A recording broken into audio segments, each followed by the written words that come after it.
We Google everything. Recipes, Google it, directions, Google Maps, that funny video your aunt shared. Yep, probably on YouTube. Owned by, you guessed it, Google.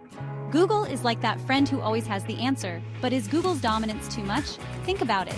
Google's search engine is how most of us navigate the internet. Their Android system powers millions of smartphones. And let's not forget Gmail, Google Docs, and all the other tools we use daily. Google is deeply embedded in our digital lives.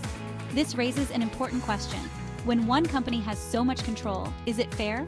Is Google simply a success story, or is it something more? Let's dive in and explore whether Google is a monopoly. A monopoly happens when one company controls most of a market. Imagine a town with only one grocery store. That store can charge whatever it wants because people have no other choice. That's a monopoly, and it's usually bad for consumers. Is Google a monopoly? They have a huge share of the search engine market. Over 90% of searches go through Google. That's a lot of power. They also dominate in mobile operating systems with Android. But here's the thing. Google argues they don't force anyone to use their products. We choose them because they're good. Plus, Google is free for users. They make money from advertising, not from charging us directly. So is Google a monopoly? It's complicated. They have a lot of market power, but they also provide valuable services that we use by choice. Let's talk about Google's most popular products. First up, search. When you need information, Google is the go-to. They've spent years perfecting their algorithms to give us the most relevant results. Then there's Android. It powers a massive chunk of smartphones worldwide. This gives Google huge influence over the mobile app market and how we experience the internet on our phones. And don't forget YouTube, the king of online video.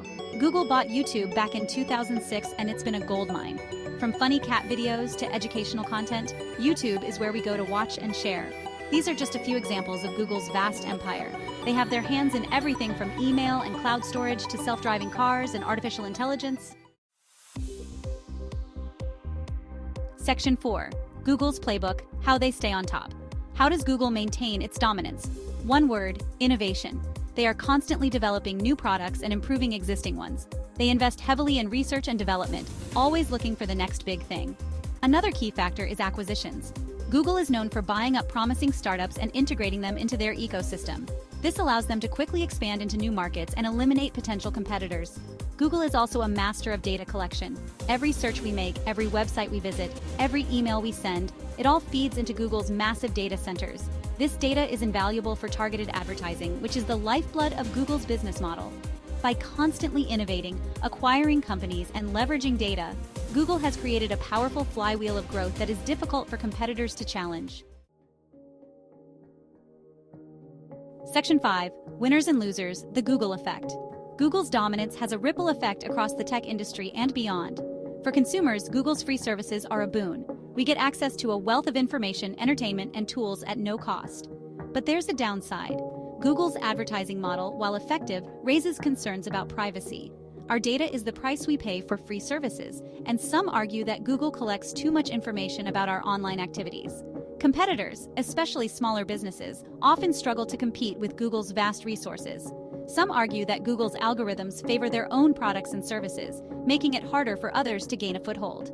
The impact of Google's power is complex and far-reaching. It's a double-edged sword, offering both benefits and drawbacks for consumers and competitors alike. Section 6. Taming the tech giant. Is regulation the answer? The question of whether to regulate Google is a hot topic. Some believe that Google's power needs to be checked. They argue that regulations are necessary to ensure fair competition and protect consumer privacy. Proposed solutions include breaking up Google into smaller companies, limiting their ability to acquire competitors, and imposing stricter rules on data collection and use.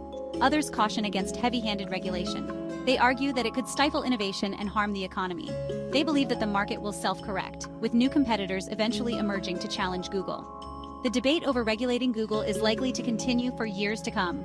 Finding the right balance between fostering innovation and protecting consumers will be crucial. Section 7. Is Google a problem or a powerhouse? So, is Google a monopoly? The answer, like most things in life, is complicated. There's no denying Google's dominance. They have a huge influence on our digital lives, but they also provide incredible services that we rely on every day. Google makes finding information easier, connects us with the world, and offers powerful tools for work and play. The challenge is to ensure that Google's power is used responsibly. We need to be mindful of the potential downsides, privacy concerns, the impact on competition, and the sheer influence they wield. Ultimately, the future of Google and its impact on our lives depends on the choices we make as consumers, citizens, and policymakers.